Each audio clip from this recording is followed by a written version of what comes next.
Hey guys, welcome to another Single Over 30 vlog. This week we're going to be talking about sex.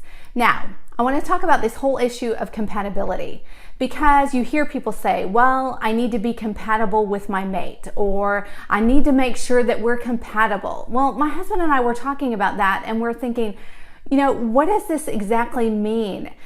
Does that mean, he said, that your mate wants to do it at the same time you do, or that you like it the same? What exactly does that mean? It's such a vague term. It's sort of like saying, I feel happy.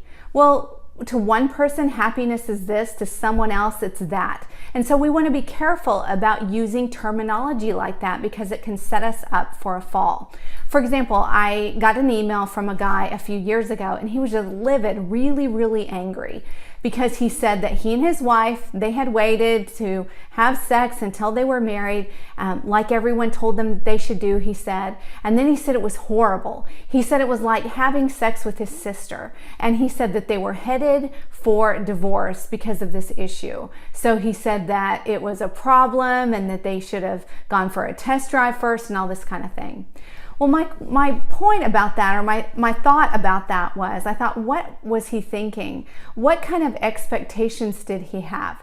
Because when we talk about compatibility and when we see things in the movies that automatically make it seem as if when you have sex with someone, you automatically have just this rapturous, instant connection with someone. There's this intimacy in a way that you haven't had it before. What we're doing is we're setting ourselves up for a fall. Now, I'm not saying that there isn't something that happens. In fact, studies show that there is a chemical that's released in your brain during intercourse that creates a bond between you and the other person. That's why if you're outside of marriage and you're having sex outside of marriage, it can actually make you think that you're closer to the person than you really are. And it can also muddies the waters in a whole bunch of other ways. But my point is this, is that we want to be careful about using this terminology, and we want to actually take a look at what our expectations are.